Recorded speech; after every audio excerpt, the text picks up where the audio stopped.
disclosing someone's plans to terminate a partnership. Okay, this is from the Schottenstein book, Guard Your Tongue.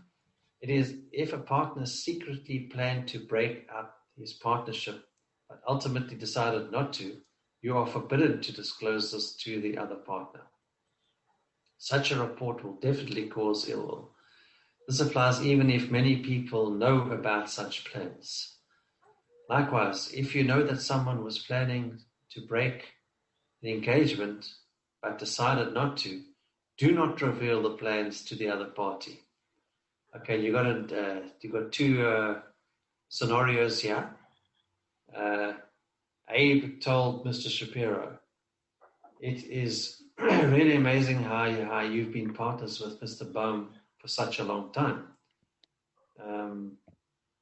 He confided to Mr. Shapiro that for some time he had been secretly contemplating breaking up the partnership with Mr. Bohm, but in the end decided to continue. The next time that he met Mr. Bohm, he repeated the conversation.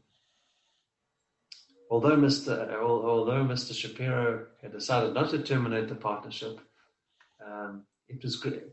Mr. Bohm was greatly angered at his partner's intended infidelity, and the partnership came close to being disbanded. It shouldn't have been spoken. It should have been kept quiet. This is considered rechilas. Okay, next example. Rabbi Plony was a spiritual leader of a small Jewish community for 15 years. At the end of this time, he was offered another position, one that would enable him to teach Torah to a wider audience. Rabbi Plony gave the matter a great deal of thought, but finally resolved to remain in his present position. It is rechilas for anyone to tell Rabbi Plony's congregation about his indecision, since this will cause ill will. Okay, so this is quite straightforward, actually. The guy isn't leaving, he's staying, the status quo remains. It's not changing. The default setting is there. Awareness is when somebody puts something in your lap when you're not cognizant. That is just purely an example. All the Gemara wanted to do was show an example of culpability in various scenarios where you're not even aware at all. And then the next scenario that we studied was a lapse in awareness. Okay, so if we do a cross comparison of each of these, I don't think I don't think that you can see total dissimilarities, except when it comes to a case with regards to a accidental killing. In that particular case, when you had a prior level of awareness, and now you were no longer remembering that there was something heavy or dangerous, and it ended up injuring somebody below.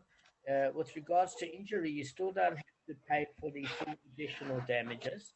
However, in regards to death, because there's a certain amount of culpability, in that particular case, you certainly have to go to the city of refuge, because that is to a certain degree of negligence.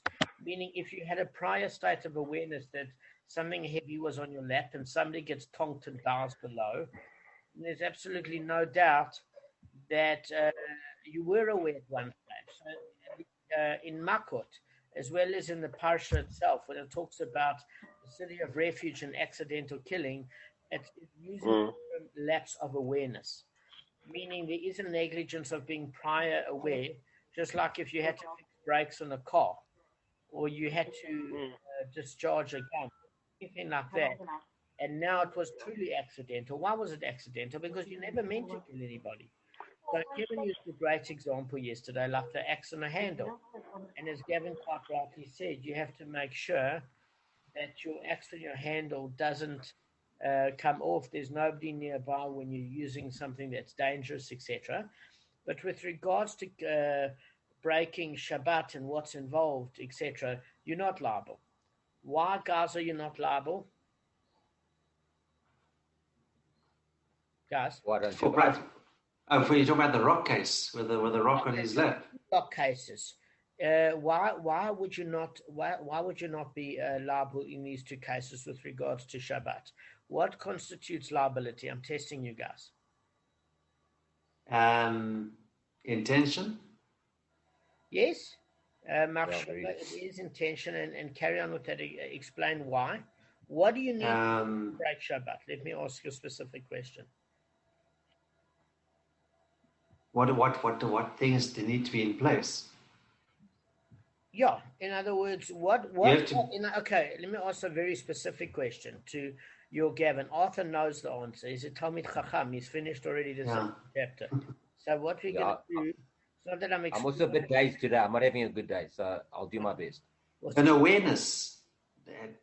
Okay, but what I'm asking you is, yes, in order to bring a chatas offering, what has to occur is, what does the intention have to be? That shug, how's that word? Shug something or other. Shugeg. That's shugeg. That's unintentional. Unintentional state of unawareness. Shugeg, yeah. All right. No, but you can do it. You can break it deliberately. You can break it unintentionally. You can break it without being aware. So you can break it. I'll just go according to your examples from yesterday, if I remember them. Basically, if you switch your light on and you don't realize it's Shabbos, then you weren't even aware that it was Shabbos. So you did switch on the light deliberately. So the light you switch, that was intentional. Excellent. But you weren't aware of it being Shabbos. Then there can be a situation where you don't realize that a halacha is valid is valid on Shabbos. Yeah, it's correct. So like something like a phone, somebody might not realize it's muksa and it's in the way and they move it and they aren't aware of it. Say they've just finished doing that yearly thing and they got so excited and all of a sudden they become frum and then 3 weeks into it they don't know what's going on.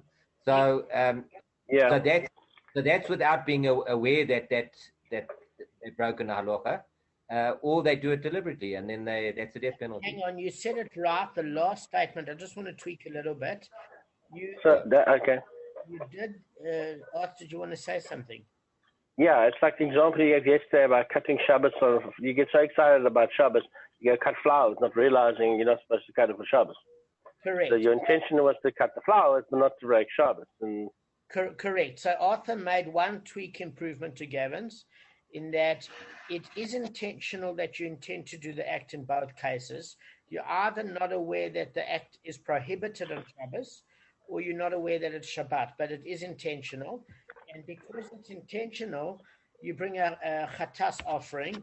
If you are in a complete state of unawareness, you don't even bring a chatas offering. But it's not intentional in the sense that you intended to break Shabbat. You intended to do the activity, but you either didn't know it was Shabbat or you didn't know the act was prohibited on Shabbat. So, Gavin, that's exactly what you said. The only thing I wanted to tweak is that the act itself, as Arthur said, is intentional. So, on that basis, you bring a chatas offering. That's why you bring it. But okay, so I gave that phone example. So, Damon, there's two examples there what you're trying to say. The one you're trying to say where, like Gavin's one was, is where he doesn't realize it's Shabbos, and he turns on the light. Okay? Yes. That's the one thing. And the other one, he knows it's Shabbos, but he cuts flowers, not realizing he's not allowed to cut Shabbos on Shabbat. Exactly. Gavin brought exactly those two examples, but what Gavin said at the last minute is that it wasn't intentional. What Gavin meant is that he didn't break Shabbat because he didn't know the act. Yeah. But however, the act itself was an intentional act. He just didn't. Yeah, the act was intentional. Yeah, sorry, I didn't add it, but so I was just clarifying that. Intentional was to break the halacha. They didn't realize it was correct. But Gavin was spot on, and so was Arthur. All right, so now but they still performed the act. The act was still carried out. Correct. So how does it relate to this? Is you're not liable to break Shabbat whether you had a lapse in awareness. So what constitutes a break in Shabbat is not about a lapse of awareness. When it comes to the city of refuge for accidental murder, it is a lapse of awareness that would make you culpable. Why? Because a lapse of awareness is negligence. If you were aware that your brakes weren't working properly and somebody went in your car and you said, cheers, buzz it, and go and get me stuff at the shops, and you forgot, then that is negligence. That is a state of an accidental murder, which is a certain amount of negligence and culpability. If you weren't even aware there was anything wrong with the brakes, well, there's nothing to talk about. But as far as breaking Shabbat is concerned, if you're aware that the act is intentional, but if you're aware it was Shabbat or the act was prohibited on Shabbat, for that you bring a chatas offering. That's the second example. But the first example is when there's a complete non-awareness, never mind a lapse in awareness. You don't even bring a chatas offering. Okay, that's the difference. But in either case, you're not liable. Why? Because the hekesh of the rules of Shabbat, the 39 melachos that are prohibited on Shabbat, are directly juxtaposed to the verse that discusses the building of the Mishkan, that they're 39 actual purposeful calculated acts. In other words, in the construction of the Mishkan, it's a calculated act to do engineering. So whether or not you're preparing the dyeing of the fabrics, or you joining partitions, or you cutting, or you separating, or you harvesting, or reaping, or whatever the case is, both agriculturally. Why are we saying agriculturally? Is because there's certain agricultural processes that precede having materials and showbreads that are necessary for temple service and for the construction of the Mishkan. Private domain to public, public to private, etc. And in that particular case, you are not liable, because in this stage you have to be consciously aware. It's not a lapse of awareness. So you're not culpable of breaking Shabbat. With regards to one slave, you set slave free on this ground. Well, these first two cases you don't, according to Rabban Shimon ben Gamliel. Why? Because he said that, in the first case, for sure you're not, because if you weren't even aware there's a rock in your lap when you're on the third floor of Hazelwood, you get up and you tonk and you kill your slave below, that certainly wasn't intentional. In terms of paying of what payments are required, fine, but in terms of setting free, he's saying you don't set free. The rabbis turn around, and in that particular case, let me just take this creature off. In that particular case, the rabbis say it has nothing to do with intent. The verse in Exodus is very, very clear that if you take out the eye or the tooth of, or you maim your slave, he gets to go free automatically. Intent doesn't mean anything. And you can understand the rabbi's opinion as well, because why? If you were the person in servitude, it doesn't really matter if the person didn't intend to, or they plotted it. What's the difference? You're injured. So you can see both points of view. So I think one of the things to bear in mind, guys, is that you've got to, one of the stretching exercises you do with your heart and mind in the Gemara, Kev. Mm-hmm. One of the stretching exercises you do with your heart and your mind in the Gemara is you try and see every point of view. It's a stretching exercise. Automatically, I remember having this conversation with Gavin. He says, no, I agree with Rav and not Shmuel. And I said, well, naturally, because we both think like that, but let's try and see if we can stretch our brain and stretch the way to see it from a different mindset. And by the time we finished Shmuel, we didn't see it from Rav's point of view. And then by the time we saw it from Rav, we didn't see. So that stretching exercise is very, very healthy. So anyway, Rabbi Shimon ben Gamliel was talking of an example of when the master says, and he toys with his master. What does he mean? He asks him to meditate. He knows his master's a physician, and he asks him either to sort out his dental issues or his eye issues, and he loses that particular faculty in order to go free. So Rabban Shimon ben Gamliel says, listen, intention is everything, and the rabbi said, listen, it's not. It's the act that's everything. So you can see it from both points of view. All right, now we're going to the third law, where we are talking about a higher level of culpability. What's the higher level of culpability, guys? Is that Rabbah now presents the ruling where the person did indeed to some degree intend to throw the stone. If he intended to throw a stone a distance of 2 amos, but he in fact threw it 4 amos, then in regard to damages he is liable. In regard to the 4 other things, he is not liable. Okay, So why is this? I want to ask your opinion. Arthur can also step in. Not liable.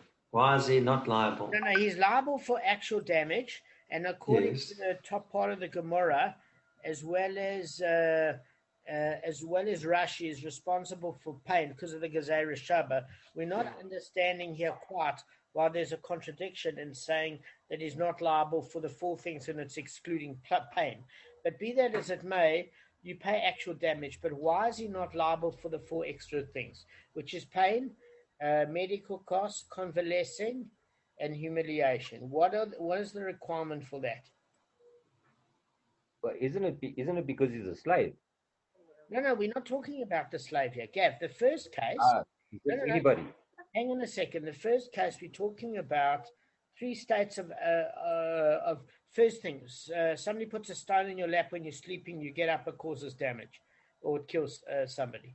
Second stage, you forgot there was a stone in your lap or a coffee mug. You get up, you had a lapse of awareness, never mind no awareness whatsoever, and then it does the same sort of activities. Are you liable for freeing your slave? Are you liable for breaking Shabbos? Are you liable for injury and four things? Are you liable for desecrating Shabbos? It's going through a comparison.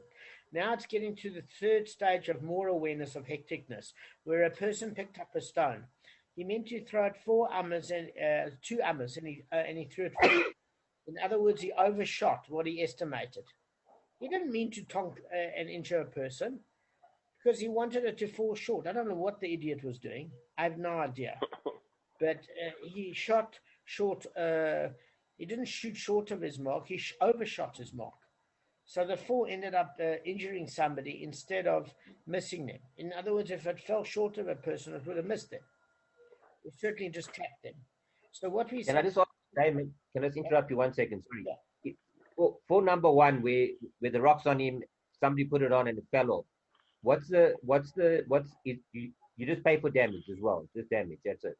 You just pay for damage. Yeah, the first 2 cases. All right.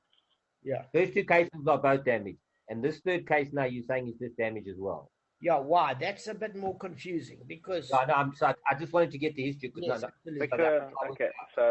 because your intention was not to throw it 4 amas, but to throw it 2, and because it went further than it went 4 instead of 2, it's only damage. You weren't intentionally meaning to hit the person. Sam? Okay, and then what's Gavin's thing? See, it's difficult because Arthur's a little bit ahead, so that's the difficulty of. Okay, so I'll keep quiet. It's fine. No. Listen, what Arthur's point is something that he can mention anyway. Why? It's absolutely logical. Arthur's not giving the game away because I think Arthur's point is something that anybody would ask. You say, listen, the guy never meant to throw it at 4. He never meant to. He meant to only throw it at 2. So why should he be liable for the 4 other things? So that's a point. And what is Gavin thinking? No, I was going to think along the same lines. I mean, that's just logical. I mean, it's unintentional. Okay. What if I turned around to you and I said to you, Kevin, what if I turned around to you according to Gavin's answer and according to Arthur's answer, and I said, yes, but what were you doing even throwing the stone in my direction? I mean, like, are you a baseball champion that you know how to stop your throw? I mean, how much expertise have you got in terms of throwing that you know that you're going to shoot short of the mark? What makes you think that it's actually irresponsible? It's negligent. Yeah. It is negligence. Okay, so these are the 2 sides of the coin. So then what we have to do is we've got to examine. Kev, are you with us? But yeah, I'm just a bit tired. But say someone throws a stone in the direction of someone, just stun, and hoping that doesn't do damage. But if it does damage, the intention wasn't to damage, but the act was irresponsible. Absolutely, I think it's showing that it's here. It's going into degrees of responsibility. It's going from not being aware at all, now getting much more cheeky in these 4 examples. That's exactly what it's doing. By the way, Kev, the way you explained it was perfect. It was simple, to the point, and clear. There was like no mistake there in what it was. Even though I'm not fully awake. No. No. The way you described it brilliantly, because the way you said it was perfect. Just repeat it again after the way Kevin explained it.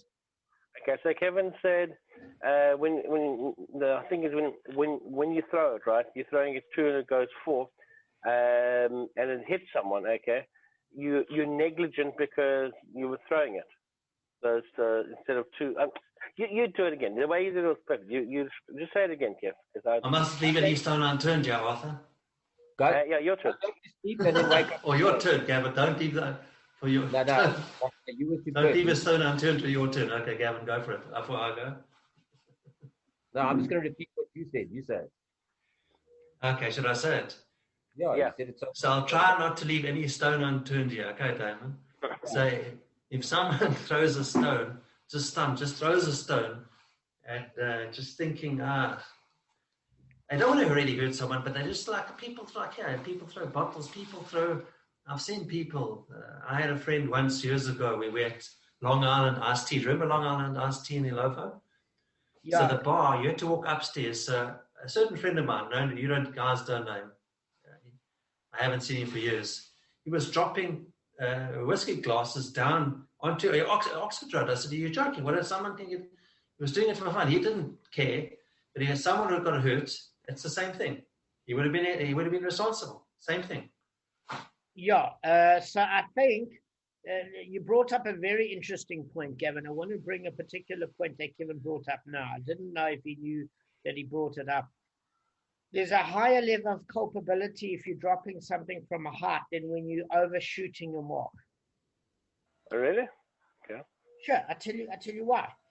If you're dropping something from a height, you guaranteed to have It's not gravity work in your favor, and the ability to hurt somebody is a guarantee. When you throwing like this, your aim could be off, the direction could be off, and the trajectory could be off. It could land short, it could land over, it could go past, it could be short, it could go left, it could go right.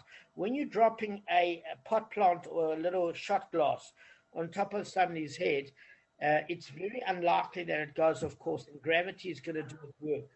So that is a slightly higher level of culpability than what we're dealing with here.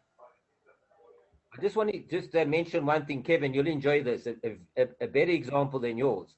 In Hillbrow, about 10 years ago, somebody on New Year's Eve threw a fridge out of there from like the 20th.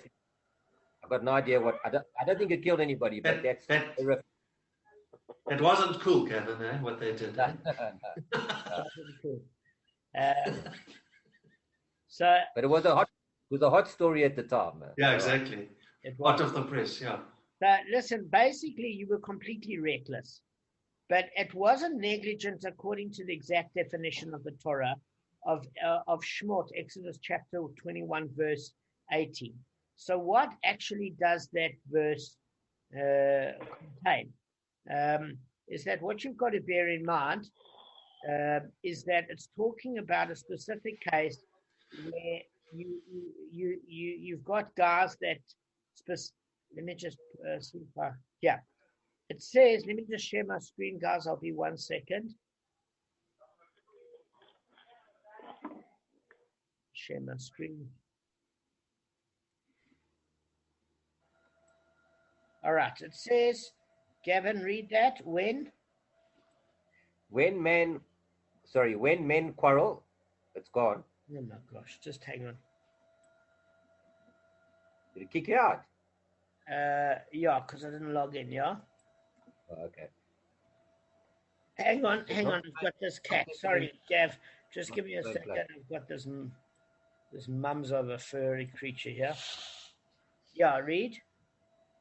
When men quarrel and one strikes the other with stone or fist, and he does not die, but he has to take to his bed.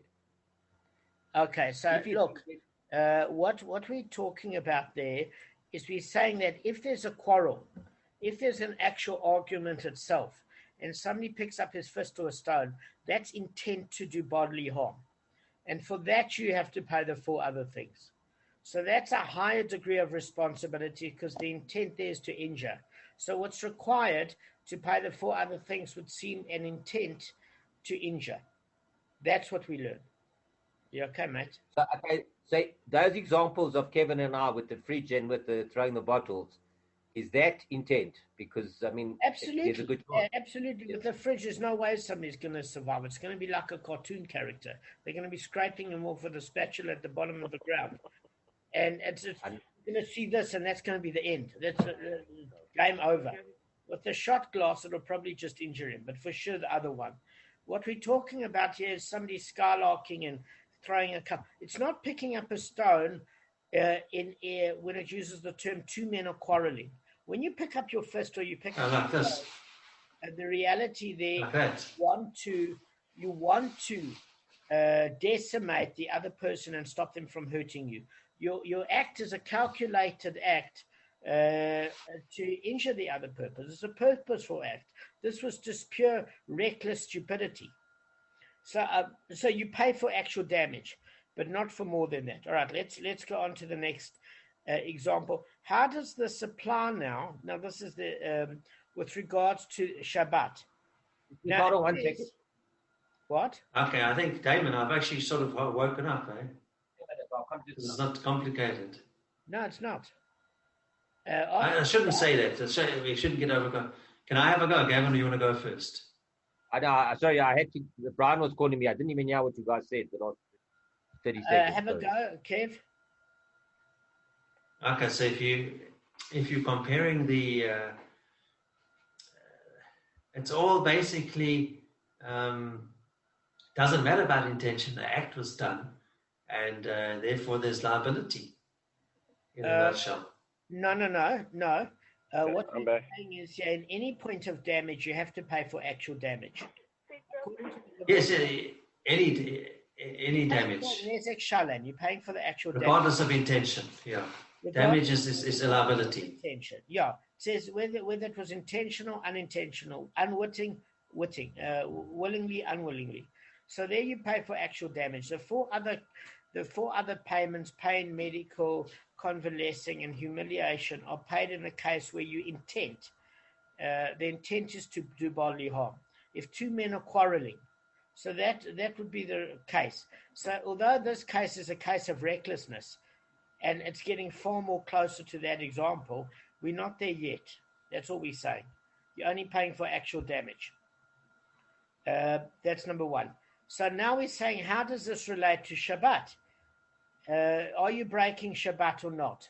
Well, it says here you're not liable for breaking Shabbat because we need him to perform a calculated act in order to make him liable, and the condition is still lacking in this case. So why is it still lacking? Is because with regards to Shabbat, you have to throw 4 amas. If you throw, we're not talking about carrying from public to private or private to public domain. We're just talking an act of throwing. To throw 4 amas is prohibited. But his calculated act is he was trying to only throw 2 amas, and therefore he hasn't broken Shabbat. Are you with me? He probably has to bring a chatas. No, what's my jacket? Is it Rabbanan? Big jacket. Yeah, that one. No. I'm saying you have to throw 4 amas in the public. Yeah, to be liable. To be liable. His intention was to throw 2. So this he didn't perform a calculated act of throwing 4 amas. So he's not liable for breaking Shabbat in this case. Obviously, when he does, he probably has to get into the stupid line of people, for people that created all sorts of stupid accidents. In Shemaim, they're going to hold him culpable, Gavin, on a certain level for not having respect. There's no question. But he didn't break Shabbos. Does that make sense? I tell you what I'm worried about. Yeah? I'm worried that I might be in the same line. We're all in the same line. And you can go ahead of me in the line. I'm not going to try. Yeah, I am ahead of you already. Don't worry. I'm way ahead of you. That's All right, guys, let's just cover a little bit of ground. So you never broke Shabbos because there was not 4 amas that your intention was. So is that actually a rule from the Mishkan that you can throw something? Is that actually a physical rule? No. The rule isn't that you can throw something. The rule is in order to have transgressed it, you have to throw 4 amas in the public domain. His intention I'm was... saying that's the rule of Shabbos. Yes. Okay. It's no, I like, didn't- Arthur, can I just digress for 1 second here, which is similar to what you're saying? Yeah. When I was chatting to Arthur the other day, after we discussed the kashrut of those mitzvot about eating, Arthur said, now forgive me, Arthur, just correct me if I'm wrong. You said, if you only hire for eating olive size, why? If you eat less than an olive size, then it should be okay. But the intention, you shouldn't deliberately want to eat less than an olive size. My idea was, what happens if you break it up into smaller sizes and eat it over time? What's the time limit for, But it's your intention, you see. That's intentional. Yeah, so... Damon? Well, no, that act is something different, because your entire paradigm should be wonderful and grateful as an opportunity to thank Hashem for what He's done with you, not to get out of a longer brocha. Because he wanted to eat the thing, because it's less than olive size, like eat an insect and not be liable or part of an insect. It's the intention to eat something that you shouldn't eat, but you're not going to be punished because it's less than olive size. Yeah, but I think you... but the intention was to eat something that one shouldn't eat. No, that's a problem. That's a huge problem. Huge. That's what I said. Yeah. Huge. Anyway, let's just cover a little bit of ground. What in regard to exile? Now, this is this is going to get a little complicated. We need the full 10 minutes quickly, guys. In regard to exile, the merciful one says in his Torah that exile is prescribed for one who did not aim, which excludes one who intended to throw the distance of 2 amas and in fact threw it 4 amas.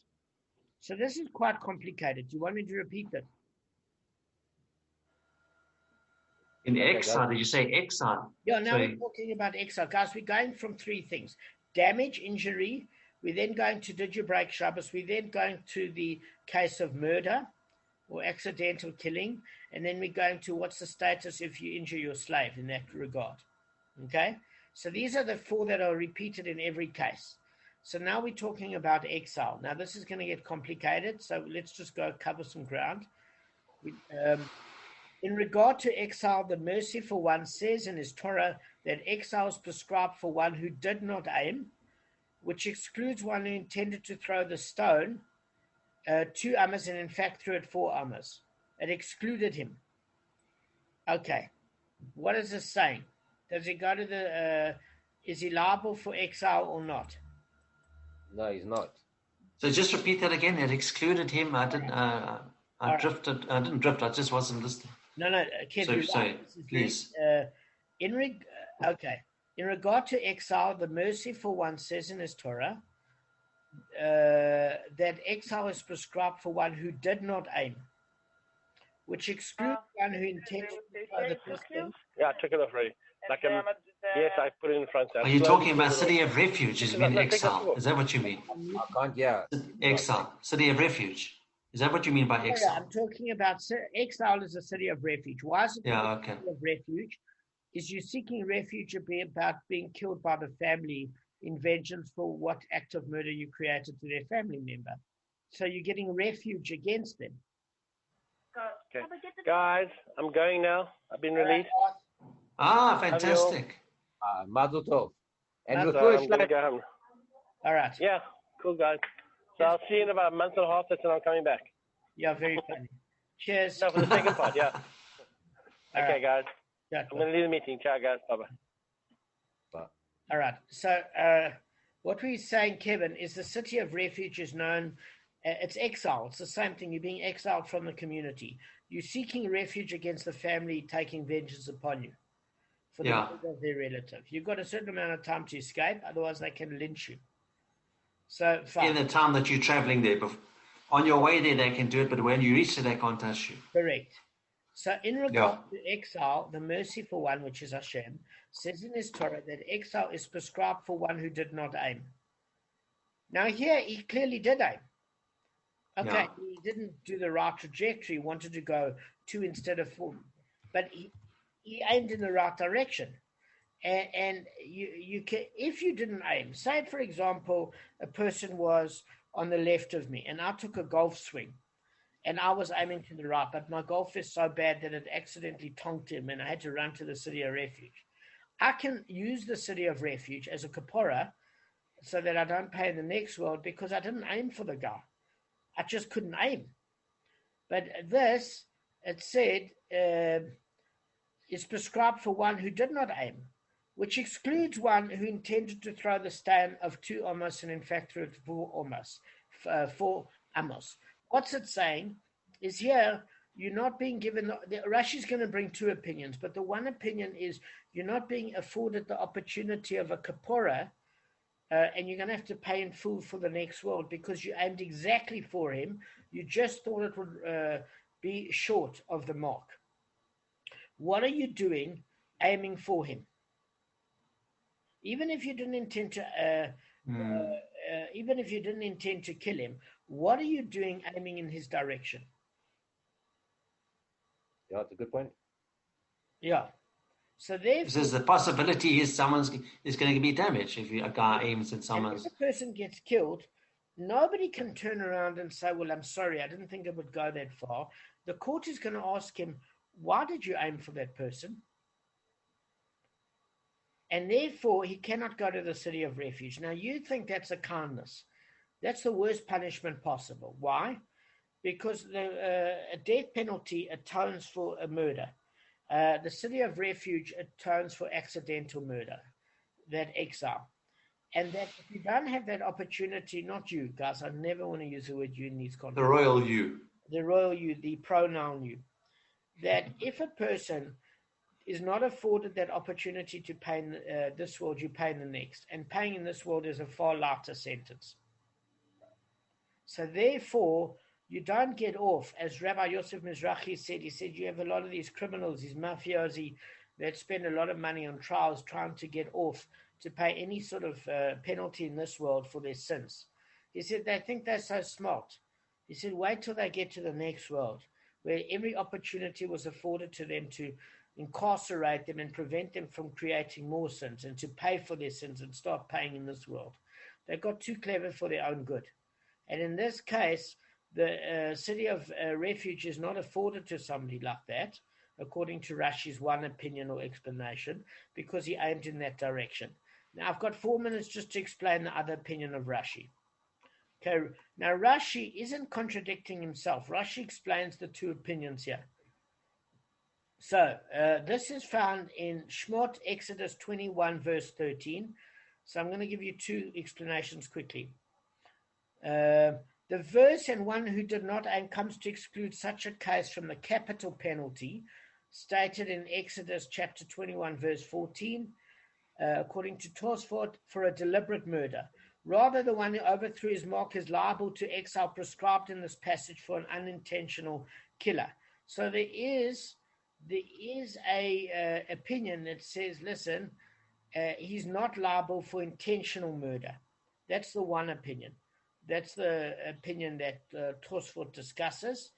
But this is in Makot 7b. But the verse, the mainstream verse, the way I read the verse, and is interpreted to mean that exile is prescribed for one who did not aim the stone in the victim's direction, which excludes from exile the one who did aim the stone in the victim's direction. Let me just turn this off. Sorry, guys. Because it makes his reckless actions a nearly intentional killer. Therefore, they do not make him liable to the 4 things in the case of the injury. But as regards to murder, he's not allowed, is excluded from capital punishment and is not allowed or deserving of the atonement afforded by exile. That's what it says. Guys? Yeah, okay. He's not afforded the atonement given by exile. So that's what it says in this particular case. But he's also not given. I just want to add something here, which is quite interesting. I'm sure it's going to come up. Is the fact that he's not given the death penalty either as a kapora, which would have helped him. You know, he's given nothing. The death penalty, because the death penalty Yes, I know. requires. What does it require? It requires warning. Hasroa. It requires warning. It also requires 2 witnesses. There's a whole lot of check boxes. It requires intent, where the person says, if you throw the stone, you will kill a person. The guy says, I acknowledge that, and I'm going to do it anyway. So he's not going to get the kapara of intentional killing. It's known as near intentional killing, just because of the degree of recklessness. It was absolutely reckless, and therefore he's not afforded the opportunity of exile either. That's what I'm saying. He's not afforded both opportunities. Both opportunities. He's given no kapara in this world, so he's actually treated the harshest. The harshest, yes. Yeah. And I know what Gavin's question is. Why should he be treated harder than a murderer? Well, a murderer isn't getting off scot-free, Gavin. He's losing his life in this world. And he has to do a proper teshuvah, in order for that kapara to work. Now, to do a proper teshuvah is very difficult. It's a whole process involved. We don't even know if it gets accepted. So, all right. So, guys, and with regards to one slave, let me just end on this note. It's a discussion again between Rabbi Shimon ben Gamliel, and the rabbis. Rabbis say he gets off, and Rabbi Shimon ben Gamliel says his intent was not